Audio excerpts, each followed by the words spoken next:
This is Michael Cowan, and welcome to Trial Lawyer Nation. You've got to have the right case, because if you take it up and it's the wrong case, then you can make some really bad law that's going to affect a lot of plaintiffs. There's always an answer. The joy is in finding. One of the reasons that I love being a lawyer is this exact process. The way we live our life has nothing to do with the presentation sequence at trial. As trial lawyers, we pick up and move on and keep going. You're losing or gaining 1 out of every 10 jurors, which can really make a huge difference in the ultimate result of the case. Whatever you think about, you create. Learn all you can and never stop. And then have the guts to try case after case after case. Welcome to the award-winning podcast Trial Lawyer Nation, your source to win bigger verdicts, get more cases, and manage your law firm. And now, here's your host, noteworthy author, sought-after speaker, and renowned trial lawyer, Michael Cowan. Today on Trial Lawyer Nation, we have Cliff Atkinson. Cliff is the author of a book called Beyond Bullet Points, but more importantly, he has worked with some of the top trial lawyers in the country on settlements and trials, including a verdict of over $4 billion.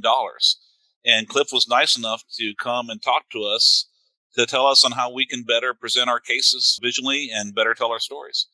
Thank you for coming on today, Cliff. Thank you so much for having me. I'm really excited to be with you today. The more I've done research about you, it's funny because we have a lot of people that do work with lawyers that ask to be on the show. And my answer is almost always no, because if someone is just trying to sell a service, this is my baby, and I really, I'm not going to allow it to be used just for someone to run an infomercial. But then Delisi, our marketing manager, talked to you and said, you need to have this guy on. And then I figured out who you were. I'm like, oh my gosh, this is the guy that worked with Lanier on his big verdict. This guy that wrote Beyond Bullet Points, which I bought over a decade ago. Oh my, how do I not get this guy on? So thank you for coming on. Absolutely. And I've just had, started first working with you guys in 2005, and it has just been such an awesome privilege to be able to work side by side with you all to find justice for your clients. It's just been a blast, and especially what I love the most is just this whole, maybe this will be our theme today, but just the creative part of this, how it is that you can integrate story, visual storytelling, and a lot of the new technology and the tools we have today. So it's just been a exciting ride, and I'm really it's a really pleasure to be with you today. So how did you get into this part of the world, this lawyer storytelling and visuals? Well, so the backstory was, I back when PowerPoint first came out, I was the first time I used PowerPoint was in business school in the late 90s. The tool had just come out, and it was I had to just create for a business school report a PowerPoint based on this project I had done. And I just opened it up and I typed in the bullet points like everybody else did and just sent that in, and it went just fine. But over time, I started to realize as I went back to use the tool, I wanted to create a video kind of like for this personal project, and I didn't know how to use video editing software.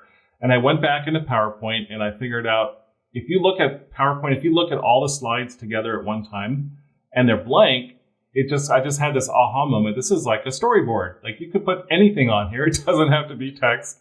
It doesn't have to look exactly the same on every slide. You've probably seen some of these sort of PowerPoints, right? They're just bombarded with text and all this information. Yeah, and then you're zoning out and falling asleep. Exactly. So that was kind of the milieu. That was the big problem at that time. Is just that this tool was being used. Before PowerPoint came about, people were creating these 35 millimeter slides or these acetate overhead transparencies, but it was all filled with text. And so I realized that this tool could actually be a creative medium. And so I started to write these articles about how it is you can tell a story. You can put images in here. It could be all images. It could be like a film or a blockbuster. And so I wrote these articles. I didn't have any clients at the time, but I just was passionate about telling the story, that you could tell a story in a visual way using this tool. And so I was just sitting at home one day, and then I got a call, and the guy picked up the phone. The guy said, "Hey, this is David. You might have heard of my company. It's called General Electric, and we've been reading your articles. Will you come help us at the board of directors of General Electric to help us to televisual stories at the board level. So that was my first client. Wow, starting at the top. Yeah. I started at the top. And they were doing pretty well back. This is probably 2003, I think it was. And so I talked about that at a conference, and somebody from Microsoft was there, and they were looking for an author to write a book about how to use PowerPoint in a different way, in a more creative way, because all their books at the time were just about how you open up the tool, how you add the bullet points, et cetera. And so they invited me to write a book, and then that became Beyond Bullet Points, and that came out in March of 2005. And then it was just out those couple months, and then Mark Lanier had his big Vioxx case coming up, and he says, his story is that every time he has a big trial, he likes to take some skill set to the next level. He had already been using PowerPoint, but was looking for some new ideas and how to use it in a fresh way. And so he apparently was, on vacation before trial, just taking it easy, and was reading these books. And then he, picked up my book, and it was the one book, he says, out of all these books that was really about storytelling, about using this tool in an interesting way. So his office called me and invited me to work with him in Texas in 2005. And then we created the opening, and it was my very first time in a courtroom. So I'm not a lawyer. I've just come completely out, fresh, into the profession, which it turns out has a lot of value to be able to come and look at things in a fresh perspective. That is a big thing. When I do work on cases, if you've worked on the case for so long, it can really be hard to kind of, step out of the minutia and the detail. And so, worked with Mark, we created that opening, and then he delivered it. And again, I'd never even known that, PowerPoint was being used in a courtroom. And he delivered the opening that first day. And the next day, all the national press coverage was about the presentations and how dramatically better his presentation was than the defense, which gave a traditional bullet point, and it was all about how wonderful a company we are and so on. And so, Fortune magazine called it frighteningly powerful, how the images and the story and his storytelling his skills all came together. And he was at, there was a big 10-foot screen behind him too. So that's another big part that I've always advocated from the beginning. It's just, you're creating this, you have the potential to create an immersive media experience. So he was like inside of this giant 10-foot screen, like he's in front of a theatrical backdrop or a giant television set.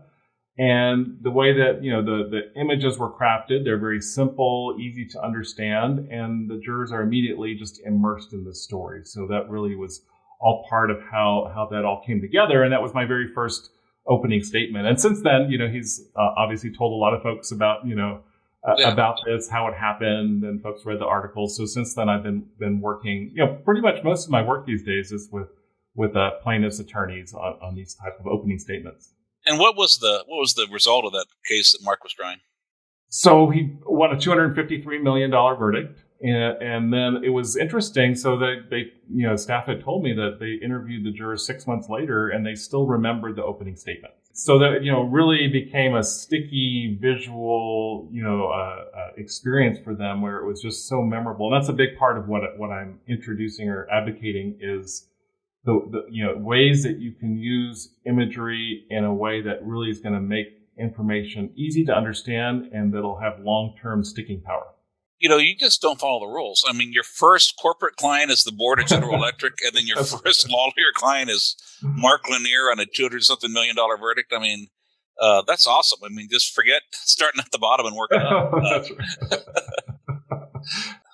Yeah, it was all accidental, but I'd say it's a story also about just following your passion. I was just doing something that I really saw this potential for this tool. I just love the creativity and also it's a synthesis. There's a part, I've been reading more lately on the latest research about, the hemispheres of the brain and so on. And the idea that, the left brain is more about the detail and dissecting things into pieces, where the right hemisphere is more about the metaphor and about the big picture. And to me, that's one of the most pleasing or interesting or engaging parts of the experience is just the synthesis of this. Mark and so many of these other plaintiffs' attorneys, such as yourself, are just brilliant thinkers, and now taking that brilliance of the left brain, analytical thought, and bringing in this creative dimension is just so much fun and so interesting to me. So what are some of the things that you found effective as far as, visually telling our stories at trial? Well, so I would start with the story before the visuals, because even in that first case, the opening of Mark's very first slides, we had just a picture of a couple up on the screen, and it was a family photo of Bob and Carol, and Mark just started out with this story. So there was no text, there was no abstract analytical thinking. It was just a story. And a personal story that visually the jurors could relate to. So then he introduced the jurors to Carol, who was there in the courtroom, and told the story about how she was single late in life, and her daughter introduced her to Bob on a blind date, and then they hit it off, and pretty soon they fell in love and got married. And then they were married happily for 11 months until something happened that changed everything forever. And then the image changes so that the background is stripped out, and now there's just a chalk outline. So it's rhetorically, even verbally, as I tell the story, it's a powerful rhetorical shift away from a product liability case into a different kind of case that involves chalk outlines, more of a murder mystery. Yeah. And then the next slide, I think that really kind of brought it home, is then I just put the CSI logo, and then Mark said, you get to be like CSI detectives. You get to sort through all the evidence and figure out what killed Bob. So I think that the thing that makes all of this work and what drives it has got to be the story underlying the verbal story, the sequence of ideas. And then when that's in place, then the visuals are just riding on top of that and can magnify and become exponentially more powerful.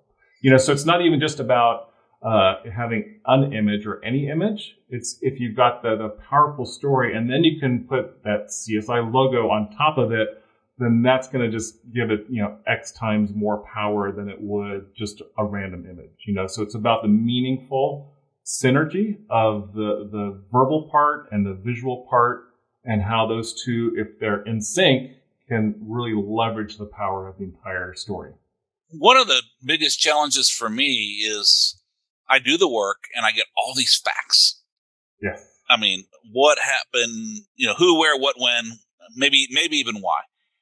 But taking all those facts and distilling them into a winning story, and when I say story, it's got to be true. It's not like we're making up stories, right. But how do we tell the story in such a way that we bring out the truth? What is some advice you have for sorting through the facts and what is the story and what isn't, and avoiding all the tangents and getting something that connects?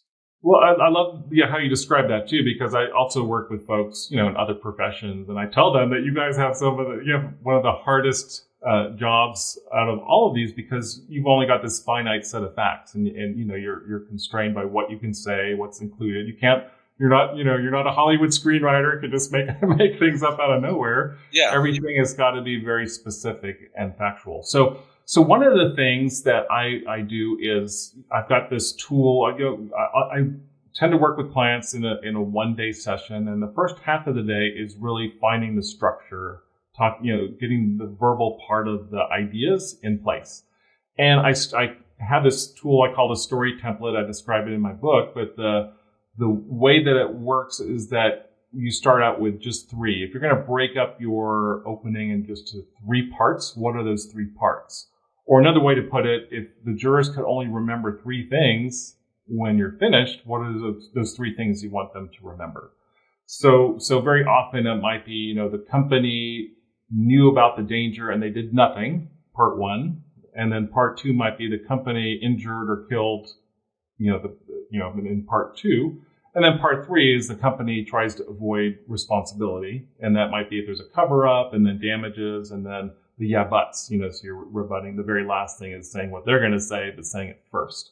So that might be a classic structure, but it's built on 3s. And so that's really it can be a very painful exercise in many of these cases, spending that half day, because I'm really introducing constraint.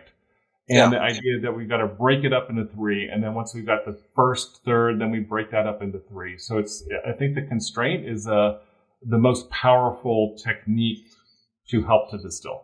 And it is hard. I mean, we were, fortunately or unfortunately, I have mixed feelings still it's settled late at night on the Saturday night before the trial was going to start on Monday. But, my partner Sonia and I had worked up a case, and, we had legitimately found like 20 something things this company did wrong, and any one of which, could have made a good case.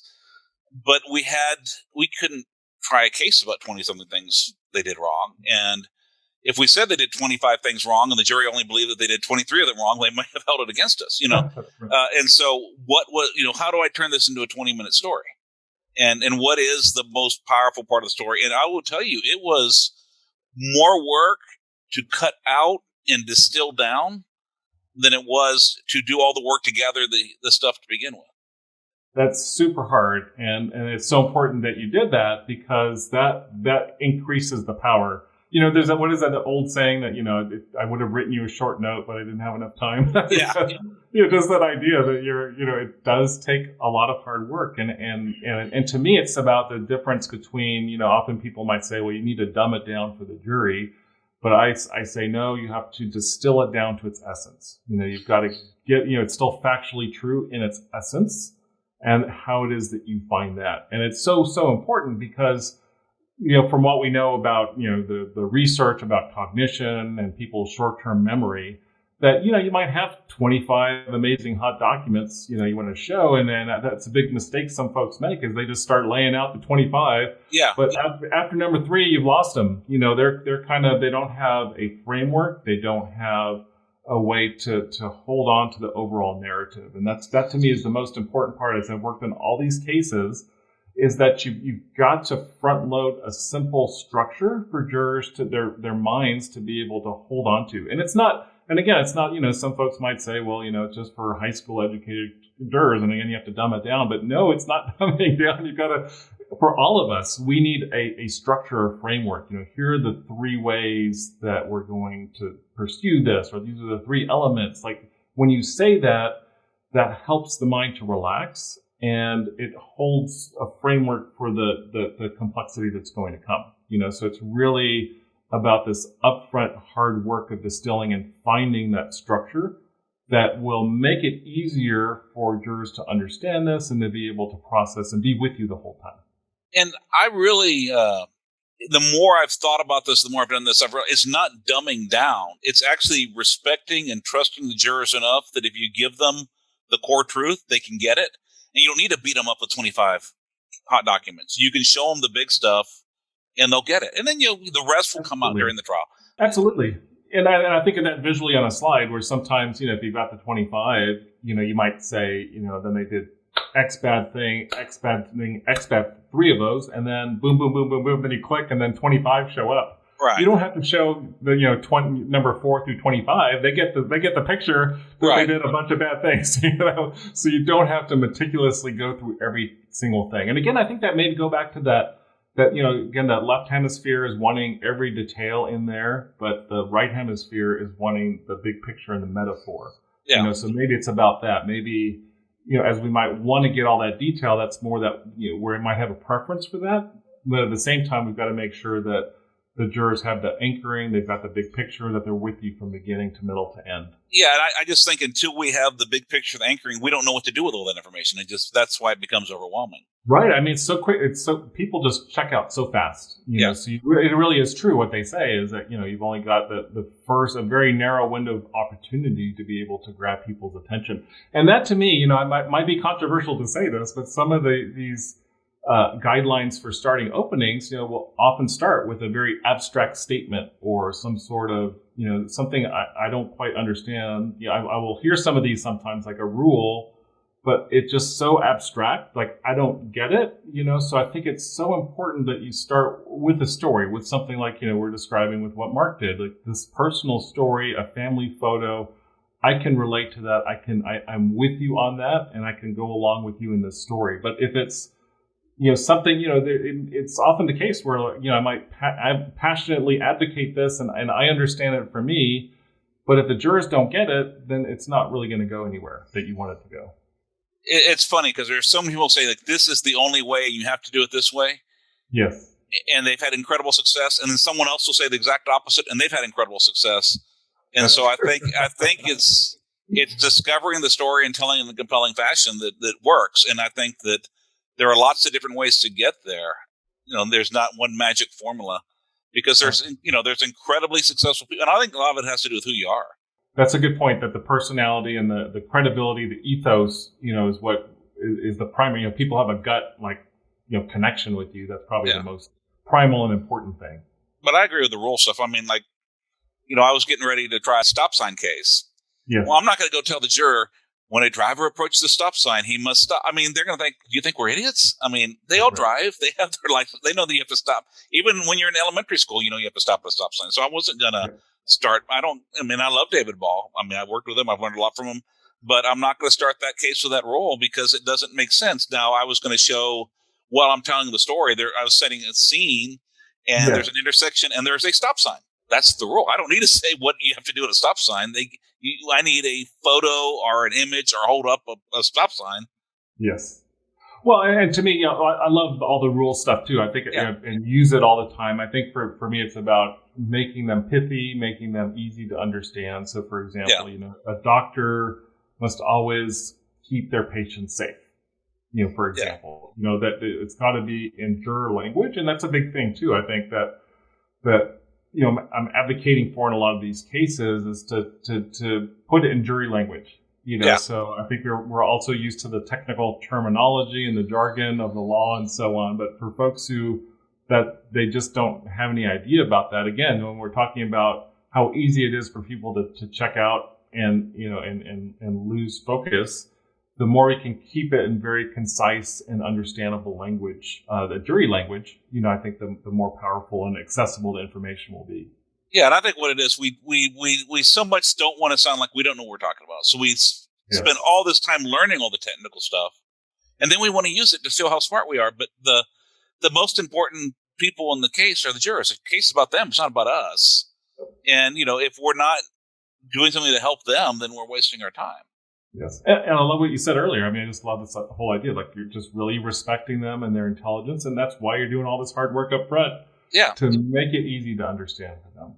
And honestly, when you talk to them at the end, they are smart. They do get it. I don't believe that we have dumb jurors and we pull the wool over their eye. I mean, I've had jurors. I've won a case because jurors noticed a little bitty detail in a photo that even I missed that proved we were right. I mean, they're incredibly smart, and they're trying to do the right thing, and it's just our job to give them the tools and need to do it. And I love it in these focus groups, watching the jurors deliberate and find out what stuck out in their mind, what didn't. And I watched one recently. It was a focus group, and the first thing that the jurors said is I don't understand what any of this is about, but I guess we're here, to do what we're supposed to do. When I heard that, it's just like, oh my God, I mean, in that particular focus group, it was just an overwhelming fire hose of information that they were trying to get in. And to me, the lesson learned is really you've got to do that hard work of taking most of it out and just focusing on what your big weaknesses are, for example, and focus grouping that. You just can't throw it all in there and think that it's all going to stick with the jurors, because they're just going to say, no, I don't know what you're talking about. And we forget that we're working on a case for 1, 2, sometimes 3 years to absorb all this. You can't expect someone to get 3 years of experience in 20 minutes. Absolutely. There's a book called Made to Stick by the Heath brothers, and they talk about the phrase, they call this the curse of knowledge. Yeah. That when you've gone through this whole process, like you said, for 3 years, well, you went through the whole process, but somebody new didn't have that 3 years. They're just completely fresh to it. So you have to approach the beginner's mind concept. You have to approach with the beginner's mind.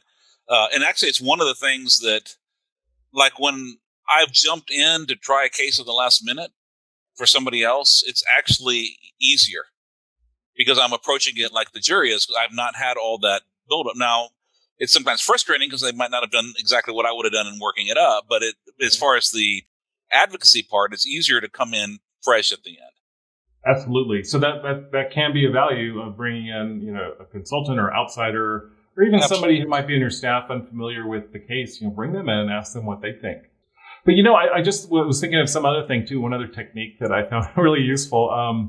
I was doing a trial guides presentation. I was with Pat Malone. It was actually a rules-focused conference. And we were, I was looking for a way to help, with this distillation. We're talking about that rule of three is one way, but another way to help distill something to its essence. In that workshop, it turned out to work out really well. I introduced the form of a haiku. So a haiku is a form of a poem with 5 syllables, 7 syllables, and 5 syllables. So it's just 3 lines, 5, 7, 5. And then during the workshop, I just said, okay, I'm going to give you 2 minutes to write a haiku of your case. Oh, wow. And so we took the 2 minutes, and then in 2 minutes, people, I asked if anybody wanted to share. And Mike Kelly was there, if you know Mike, and he just like read his, and it was like, oh my God, as you started to hear some of these short poems, it got right down to the heart of the emotion. It was very engaging. It was distilled down to its essence. So that could be a handy thing to try, is just to, kind of write a 5-7-5 poem and try to distill it down quickly. But I think the key there is just to do it, just give yourself 2 minutes, 5 minutes, and try that, or with some colleagues on their cases, get together and do that. That could be a really powerful way to distill something. I want to try. That's awesome. I want to try that. It's about the constraint, with just this limited number of words. What are the few words? And just by and large, every one of those poems, it got down to the emotion. Was hurt, broken, damaged. Those words were the most poignant and got right to the heart of the emotion of the case. Yeah. Each year, the law firm of Cowan Rodriguez Peacock pays millions of dollars in co-counsel fees to attorneys nationwide on trucking and commercial vehicle cases. If you have an injury case involving death or catastrophic injuries and would like to partner with our firm, please contact us. You can reach DeLisi Friday by calling 210-941-1301 or send an email to delisi@cowanlaw.com. That's DELISI@cowanlaw.com. She will coordinate a time for Michael Cowan to speak with you in person or by phone to discuss the case in detail and see where we can add value in a partnership. And now, back to the show. You mentioned threes, you mentioned the role of threes. What is it about threes? Well, I always link it back to our limitation of short-term memory. So the research around that says that we can hold 3 to 4 chunks of new information in working memory at any one time. So it used to be the phone numbers were really long, and then they broke them up. Now we've got the area code, which is 3 digits, the prefix 3 digits, and then we've got the last part, which is 4 digits. But it's actually just 3, so it's 9 digits. It's broken up into 3 chunks. So that helps us to remember having things in 3 chunks. But if you look across our written history, there's 3-act structures. There's the Trinity. There's just 3s are just literally everywhere. So I think it's just baked in both culturally, but I think cognitively that it's just easier to remember 3 or 4. And then after that point, it starts to trail off. We just don't remember that anymore. Even in religion class in high school, I went to a Catholic school. We learned like biblical numerology, and 3 had a meaning. There's a reason that it's 666 or 777. There are 3 is mysterious. 3 is, but it had a significance, and you'd have 3s a lot biblically in literature. And then we always try it. I know that I try to do the rule 3s, but I don't know why it works. I was just curious. Yeah, so I say the science part, but then if you just go back, thousands of years, it's just been part of who we are as humanity, I think. And that tapping into that, just taps into that power of millennia or longer, to be able to communicate information. So once we get, some idea, we're within the constraints of, okay, we've got a simple, compelling story to tell, which isn't easy. Now, how do we use the visual medium to help tell that story? Well, so then that, like with that Vioxx case, so then it's with a theme. So then, in that case I was beginning to describe, you get to be like CSI detectives. That makes it relatable. I'm involved in this. Then we presented with the rest of that opening. Mark said that, we're going to show you a mountain of evidence that points to this pharmaceutical company that put out a drug that they knew could injure people, and kill people, but they didn't tell anybody. They hid that. They're going to tell another side of the story, and it's up to you to find justice for Mrs. Ernst. And you can do that by following the 3 parts of this case. It's a case about a company that had motive, a company that had means, and how the motive and means come together. So that all of that is just so important because verbally, the verbiage actually is what the infrastructure for the visuals is. So again, if you can find that pithy, that engaging thematic element, then the visuals are going to be easy to find on top of that. So the hardest part is actually to find the verbal theme. And then, so in that example, well, it was just finding the CSI logo. That was so easy. Or, the motive means, and money. Well, money was just a stack of bills. But it's almost like the images are very super simple, but it was really the sophistication of the structure and the metaphor, or the theme that brought those two together. So the more that you could spend time on those words and on the theme, the easier the visuals will be and the more powerful they'll be. Because, so one place to get those are in the place where we got the CSI was from the juror questionnaires. Because, Dr. Bob, who works with Mark, had, I think, asked the question, what's your favorite TV show? So many people had put CSI, which was super popular at the time and still is a classic show. And then as we're talking about themes that, CSI just popped up. I think maybe Dr. Bob said it. And I'm like, oh, yeah, okay, perfect. Put that on the slide. And then the slide was done. So, it's all about that. It's about finding the simple metaphor. And here's another example. So I worked on a really complex financial case, some of the most difficult ones to they're so abstract and so complex with financial instruments and so on. And the story in this case, as we're distilling it down, was basically that the CEO of the company took all these distressed financial instruments and then put them, let's actually have a blue bucket. He put them in a bucket and then he put a big discount on the bucket, so a big discount tag on top of that, and then he sold it to his friends at a steep discount so they would save all that money. And so with that, I actually went out. So once we got the bucket metaphor in place, so just went out, you can go onto Google, look for a blue bucket. We got the picture. And then just created a very simple slide to show the bucket. And then I had some, like a piece of real estate or a deed and then some cash, and then showed the money moving over to another bucket. And what was interesting about that case is that the jurors, during deliberation were asking about the bucket. So that very, very simple metaphor actually became something that helped, the attorney to win this case. Because something that was so complex, and difficult to communicate, we were able to distill that down to the simplicity of that metaphor. And then with that metaphor to actually have a real picture of a bucket, and recently I did another version of that where the guy actually had a real bucket that he held, in the courtroom. And so, so I think it works like that, so it's not a matter of just like going out and searching for, random images to illustrate, but it's got to be that upfront distilling and finding the metaphor. And once you've got the metaphor, then how easy is it to find a picture of a blue bucket or to go buy this, one I have here is $4 off of Amazon, right? Yeah.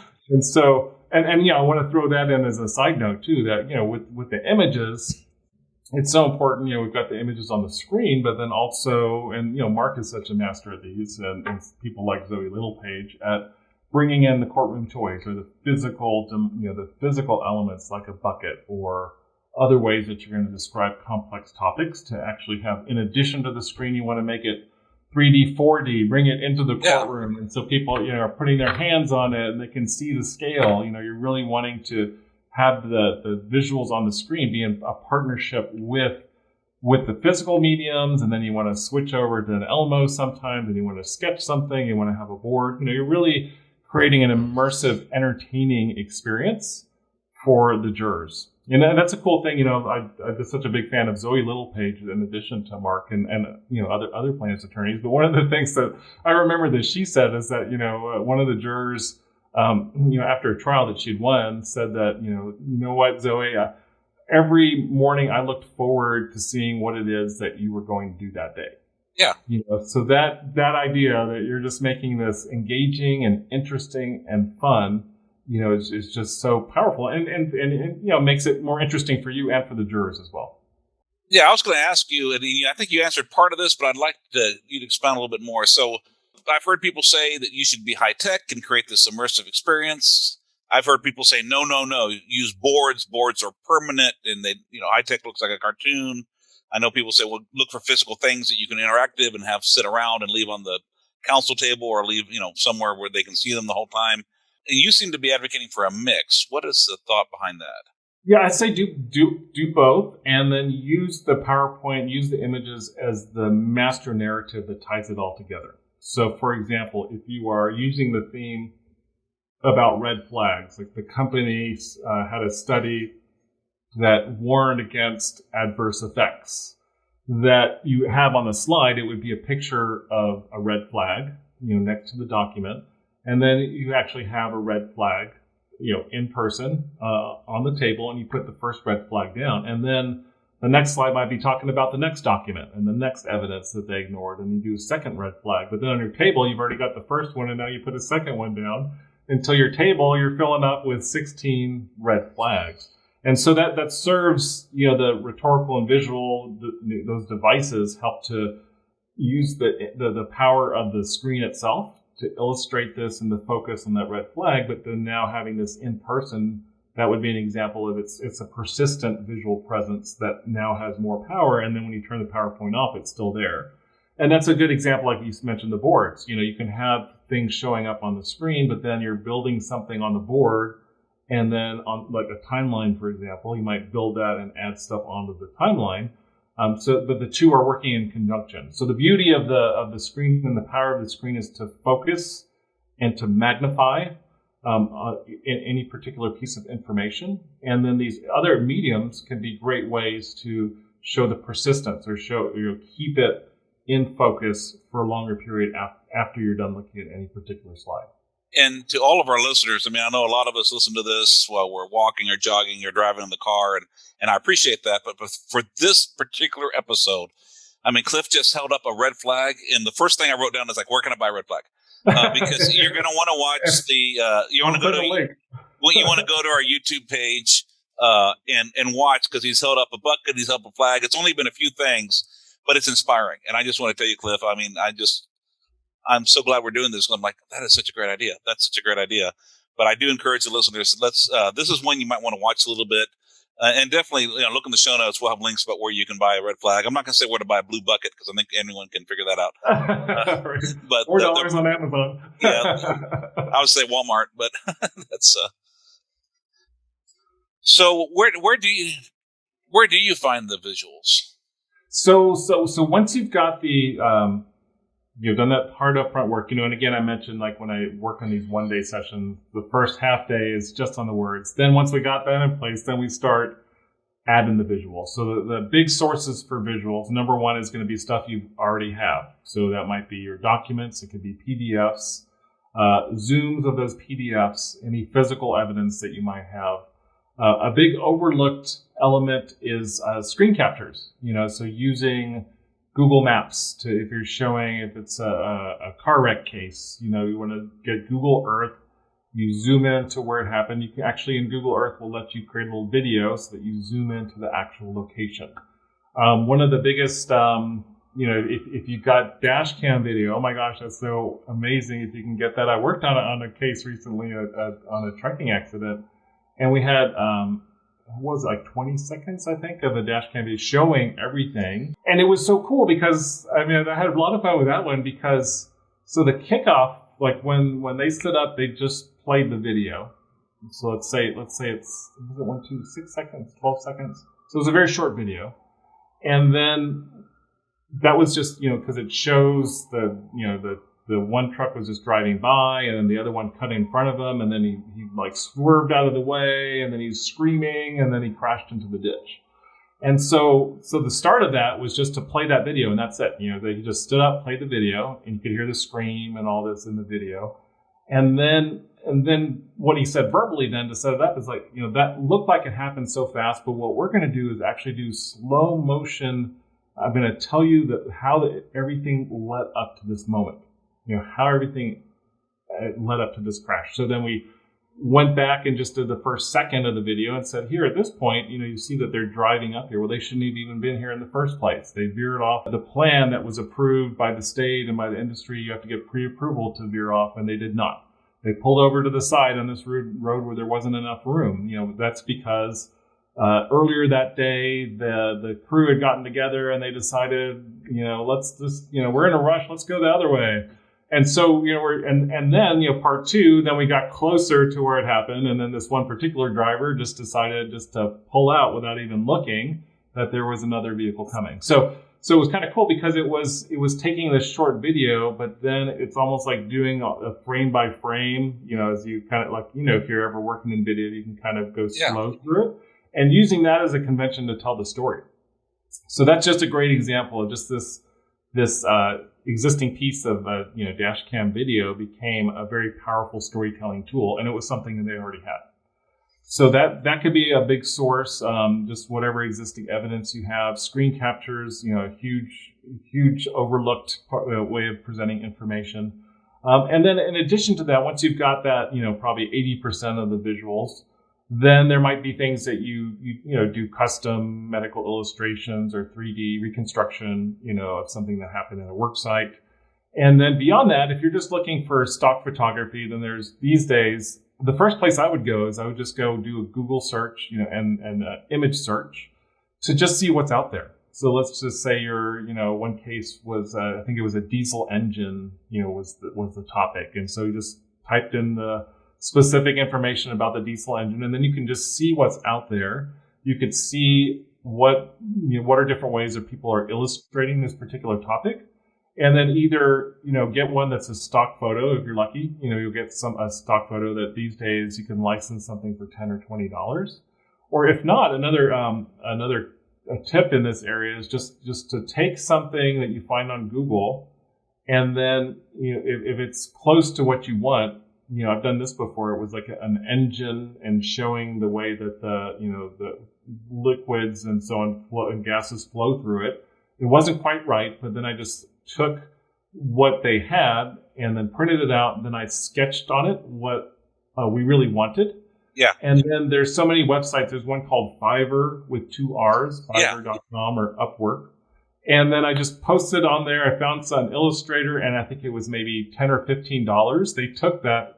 They created an original illustration for $15 in a day, and then we use that in the case. So these days, I think that the price and the speed of getting these things done has just dropped dramatically. So I think something like that, where you at least get something close to what you want, and then go to one of these sites and have somebody create it for you for very inexpensively. Yeah, I found that you could right click and just download an image off a Google search, but a lot of times the resolution's not going to be what you want for a big screen. Yeah. But all the stock photo sites are cheap, and like you said, I've also sometimes just we have an in-house graphic artist, but just hey, take this and make something with it, and it's amazing how easily they can do it. Well, and another thing is just your phone. Just go on site. If it's a car wreck, go to the place and take your phone and take pictures of everything. Just go. That's another underutilized resource, is just taking a picture of something, even if it's a picture of something on your screen. There are many ways you might be able to visualize something, but if you just think of your camera and think of a way that I might photograph something that illustrates that, then I think that's also a great way to go to find something that's going to work. I did a super low tech, just telling war stories now, but I had a case where an 18-wheeler made an improper wide turn. And what I mean, he parked the car in the right lane of the frontage road of a big freeway. The 18-wheeler went and talked to the store, came back in, and he went to the left, went to the second lane, into the third lane, and then came back around to the right. And so the motorcycle that was coming to see an 18-wheeler going from being parked to the right to the second and third lane, thinks where he's going, and then he turned in front of him. Unfortunately, he got killed.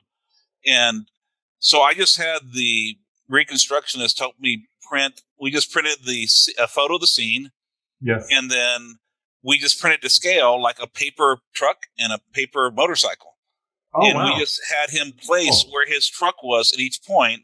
And so I had him take it, and I took a photo on my phone. I emailed myself, and then I had like a $200 portable color printer, and I print it. And this with, and marked them up. And so we had like a step-by-step storyboard of the crash, which looked ridiculous for the defense, that the driver endorsed because it's where he put the paper. And it was cheap. I mean, I think I spent, probably less than $5 on this whole thing. It probably 2 or 3, but it was really effective. Well, that is, I just want to point that out, that just what you did was just so creative and out of the box and interesting. And, really that sort of thing just really works. And I think that that's an important thing that, we might be in a frame or mind frame that I've got to, get a 3D generated, reconstruction for $10,000, $15,000, $20,000 or more dollars. And then it's got to be super complex, but often it's the simplest solution, the $5 solution that will do the trick. And you can get it done quickly, and it looks great, and it's something that's memorable, for the jurors. So don't, especially these days, like I was mentioning, everything has dropped in cost, and it's faster to do, but also this, like you're just pointing out, the simplest solution may work better than something that's more polished. Yeah, and on the other hand, the 3D printing has all kinds of really neat things we can do too. When you want to create that object, that toy to hold, we've been able to do a lot of stuff with just taking a bunch of photos of something, and there are people that use photogrammetry to create a 3D printed object. I had not heard of that yet. That's awesome. Yeah, so we had like a roof crush case, a product liability case. So we 3D printed it's just hard to tell from photos exactly what happened with the roof, and you have different angles and it looks different. So we just scanned the vehicle, and we did an undamaged vehicle 3D printed, and then our post crash, and you hold the two next to each other, and you can say, yeah, that roof really crashed. In fact, since you've been showing toys, I was gonna say, have you like written about this anywhere or put it out on YouTube? I'm not putting. Let me see. I got to hold this up higher. So this is an undamaged roof, and this is the damaged one that's pushed in a lot more. And you can see here, like if you were sitting here, you don't have any space to live. It comes all the way down. And this was probably 8 years ago. They do much better. They can do multiple colors and better resolution and stuff nowadays. It's crazy now, and that's right for some cases. But my partner and I we're getting ready for a trial, and one of the things we were talking about this morning is how do we show this? And and that one, 2 toy vehicles, and then a magnetic board with kind of block vehicles is going to make the most sense as opposed to spending a bunch of money on animation, because animations are really, really hard to prove millisecond by millisecond exactly where 2 people were or 2 vehicles were. But you can explain the concept, which is what really matters, and not get drugged down in irrelevant details sometimes. With step-by-step photos or drawings or just 2 toys. Absolutely. Yeah. It's just being able to hold it up, and people can just so relate to that and see for themselves, that's so powerful. It's really cool. Yeah, I love the creative aspect of it's one of the reasons I love what we do. Well, I would say that too, that I would advocate that as a big thing to introduce it. If you haven't thought about that in your own firms, just generally to think about how it is you can foster creativity in your firm. This has been something in the business world for a while now, where they talk about something that's called design thinking. And then there's a company called IDEO that does product design, but it's kind of known for creating these workspaces. You might have seen pictures, like you see an office and they're just toys and bean bags everywhere. That it's just a colorful, playful space. And I would say that if as you're wanting to introduce creativity, out of the box thinking, doing really cool things like you do. Think about a place in your firm. If you got an office, or you're going back to your office, that there might be a room that you could designate. This is your creative playpen. This area where you could keep those toys. Other you keep all the red flags. You keep the bucket. When you go into this room, this is your place to blow your mind and do some really cool and interesting things. That to really consider the value of doing that, because like we're talking about, the simple blue bucket or what you're doing is just so powerful and so valuable. I think it's really worth creating a space where that can happen. Absolutely. Also, my next question is I think so much as lawyers we're scared. And so instead of being creative, we find out, what did so-and-so do in their last case? Or so-and-so won a big case, I have to do what they did. And that might, like Mark's incredibly masterful Vioxx opening might not work on my trucking case because it's a different story, and so what can we do to kind of get out? I mean, you gave the creative space. Any other ideas to get into that creative mindset, to get out of let's do what other people have done before and into let's find the best solution for this case? Well, I love that. Just you're describing, it can be scary, and I would say that the framing for this would be about fun and about creativity. How is it? And as describing Zoe and with Mark, I mean that these folks are just having a blast doing this stuff. I saw Mark's Johnson & Johnson opening, and it was just like he was just having a blast. He's describing all these these tests and saying it's like this concentration test. It's like orange juice. It's concentrate. It's just like really playful and fun and creative. And I think as you might be able to frame it and say, I want the jurors to have fun, and I'm going to have fun helping them to have fun. And so I think that maybe I would suggest trying out having a room, having a place where you've got this Google design thinking or IDEO or and see how many companies are now creating these spaces that create more of a right brain or more of a creative, fun environment. So they're designed to take you out of your, sitting at the desk in front of your laptop and dealing with the books and the text and into more of a visceral experience where you're holding things up like the flag and you're feeling the flag. And I think that's so important because, we're so far removed often, when you're presenting the case, it could be years removed from when it happened, and you're really you don't want to miss out on having the visceral part of communication. Like you're showing with those cars, you can you're holding it up and you can feel it, and you're wanting to really get the full range of experiences to really have that, have that imprint on the jurors and the folks you're talking to.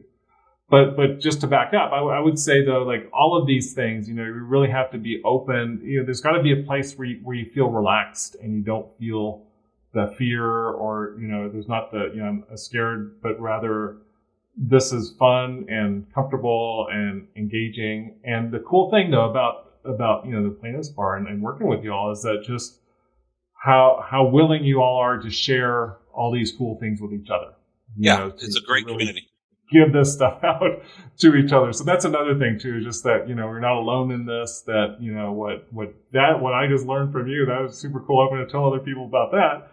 But then Zoe, what she does she created it for this case with, it had to do with, some sort of gas seeping into a house and injuring some of the folks there. And she had a doll maker create a model of the house for like $200. And she actually held that up. So she had fun in that way. Or like Mark, bringing in all of the tools that he brings in that's another way is just to look for and see and learn from the examples of other folks who are doing really cool things like that.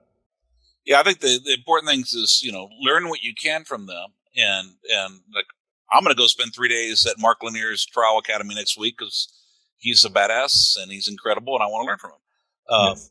But I can't use the exact same images he used for one trial and another trial necessarily. And maybe I can, maybe I can't. You have to go see, you can't just copy, and I can't go there and imitate Mark Lanier. I can't go pretend to be Mark Lanier. I have to be me. That's exactly a wonderful point, that this has got to come from your own natural, your talents, your skills. We're all different. Yeah. And it's got to come from where we are. Otherwise it's going to be inauthentic and jurors aren't going to believe it. Yeah. Right? You've got to do something that comes from you. But that's not to say that we can't stretch ourselves, so like, if I'm, and me as a presenter too, I've gone out and gotten more toys and done more interesting things and tried things that are pushing my boundaries, like, with these Zoom calls and talking just to a camera. This is all weird for me. Yeah. But it's all about pushing your edge and learning new things and having fun with it. Enjoying the episode?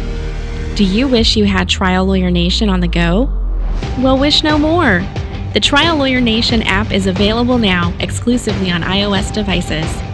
Access our entire podcast library, create a favorites list, search for old and new episodes, and much more. It truly is Trial Lawyer Nation at your fingertips. Download this free app now and enjoy the top legal podcast for plaintiff attorneys wherever you go. You did bring up a good topic I want to talk a little bit about, which is Zoom. So In some places, they've been doing some Zoom trials. I'm personally hoping, I was all excited about it at first. I'm personally hoping that we go back to in-person, because I think when I've seen the results of some of the Zoom trials, I think we are losing something from not being in person. But we're going to have some, and we're definitely going to have Zoom hearings, Zoom depositions, which are then going to be played at trial. How can we use these tools to tell a story over the Zoom? Well, I think I would say that the leading edge takeaways in this whole department are you can do little things that are going to get you an edge over the other side. So simple things like improving the quality of your camera. So moving, instead of the webcam you have built in, then get a nicer webcam, or instead of the built-in microphone, get another microphone. Using, and then there's Zoom, but like right now with Zoom, I'm using a really good camera and a microphone. And then, this is coming in through a software called Ecamm Live that is allowing me, I could actually put in video clips. I could put things over the screen. I could have text, so it's, at a minimum, I think it's about upgrading the camera and the lighting and the microphone at a bare minimum.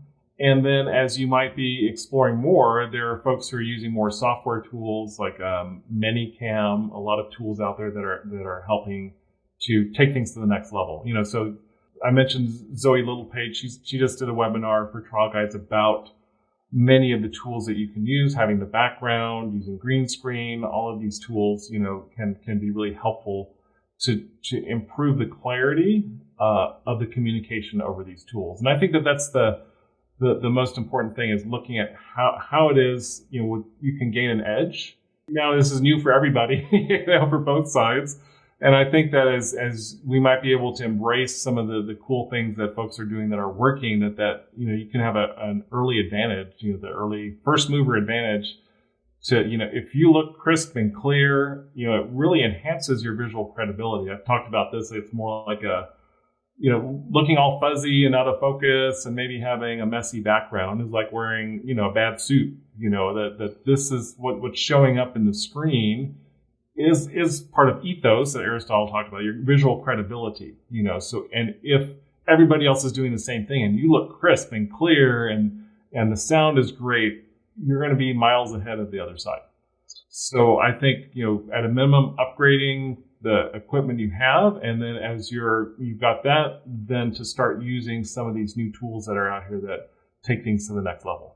Again, it's all new to all of us, so me included. So to me, it's just been the weirdest thing in this last year to talk to a camera. So right now I'm talking to this camera and it's just so weird to do that, especially if you're a lawyer, you're used to going and talking to jurors or talking, looking in people's faces. So even that, is a skill to learn. How do I feel more comfortable imagining, there's somebody I'm talking to and I'm just talking directly to this little machine in front of me and making that feel like I'm authentic. How do you do that?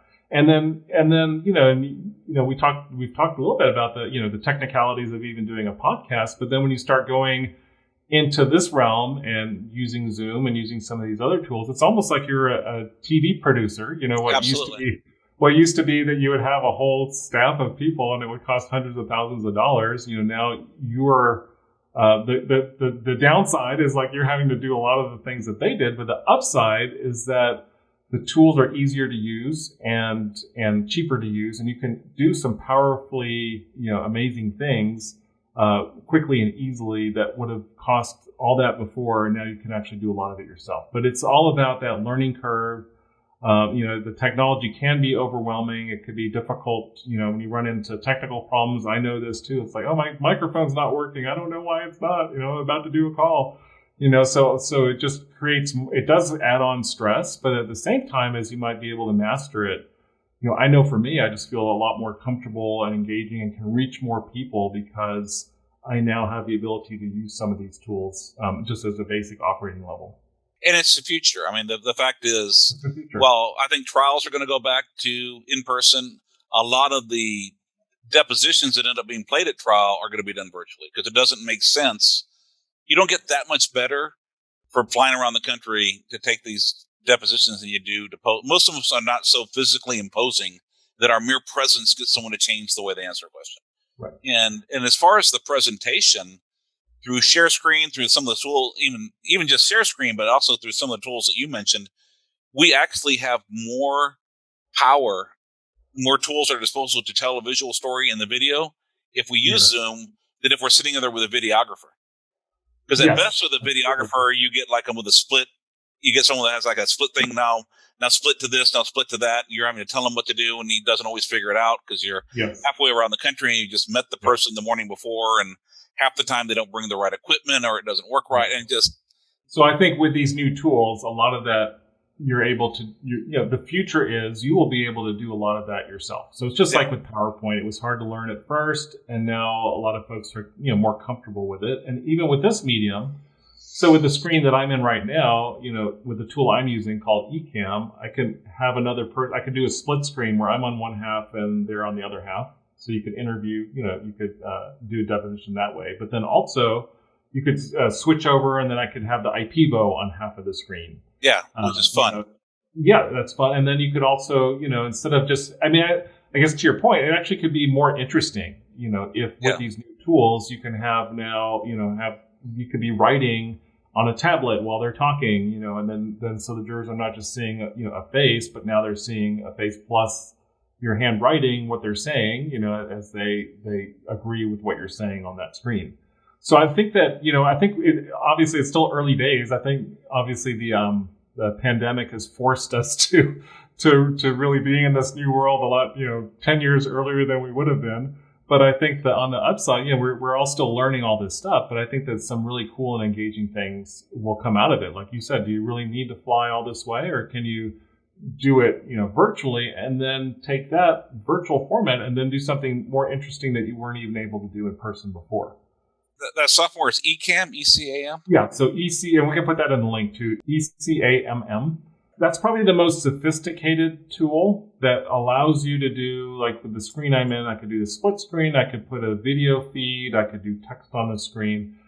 Some folks are using something called Minicam, which is the next level down from this tool. And then there's another one that's called MMHMM. It's a brand new tool where with the green screen behind you, you can have documents. You can be it can look like you're on Saturday Night Live or with a little image behind you, or have videos behind you. And that's a very easy to use and inexpensive tool. So again, I think we're in the new frontier of all this happening, and there's lots of new tools out there. But I think we're on the beginning path of doing some really powerful and cool things that are, I think, will just like PowerPoint has changed the way presentations happen in the courtroom. I think these tools will now be integrated every step of the way. Because one other point is I did work recently with a client in California, and he was going to mediation, and he said that he had been frustrated because he would always send a write-up of the case, and used to do write-ups, and then he would spend all this time and money on PowerPoints and send those, but nobody would read them. And so what he decided to do was to create a video that he would send before that lays out the case. So a mini version of an opening, so in about I think 10, 15 minute video. And he was actually able to do most of it himself. So he brought me in and we worked together on the story structure, but then he created a video and then just sent a link to the video. So all they had to do is just click in and watch it in advance. So those are just innovations, I think, that we're starting to see, that there will be some really interesting and powerful things like that kind of come out of all this change that's happening right now. Oh, that is so awesome. So you do some work with lawyers. What kind of work do you do with lawyers? And if we want to work with you, what are the options? Well, the main one has been to bring me in for a day. And then, like, as I mentioned, I fly in, work with the team. We do the first half of the story structure, theming, laying out the sequence of ideas. And in the afternoon, then we plug in all the documents, and you're about 90% done with the opening by the end of that day with a PowerPoint or all these media elements.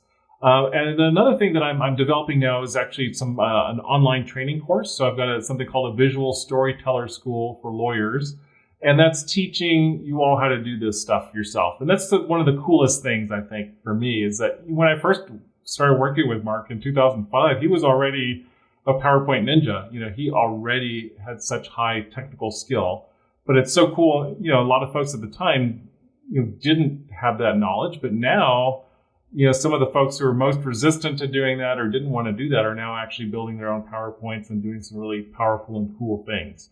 And so what I'm aiming to do with that online training is just to continue to help you learn these core skills with visual storytelling, with the structure and sequence of story, finding these visuals, now using Zoom, doing those little mini mediation videos that I think the great power is that when you guys learn how to do this yourselves, because just like that last client I mentioned, like he was just so and you made a reference to it too, you're not dependent on a videographer to come in and do this, or to, like you said, bringing the wrong equipment. You can actually do super powerful stuff yourself. And when you do that, you've got just the freedom, you could do things quickly, you could do things that cost, in shorter amount of time with less money with a greater effect. So I think that is really a trend that's happening as well, is that as you learn to do these things, you're actually freer, more nimble, have more strategic advantage because you actually can do it yourself. And I know we'll have this in the show notes, but for the people listening, if someone wants to get a hold of you to find you to see if you're the right fit to work with them on a case or to learn more, how do people find you? Just go to my website. It's my name, www.cliffatkinson.com. So you just go to that page. There's a link at the top that just says lawyers. And if you want more information about that training stuff, then you can just go into that link. But otherwise, just go to that website. My contact information is there. There's a sign up if you just want to keep updated on stuff that's coming up. Awesome. Well, I am definitely inspired. I'm hoping to get to work with you in the near future. And thank you so much for coming on the show and sharing some of what you know.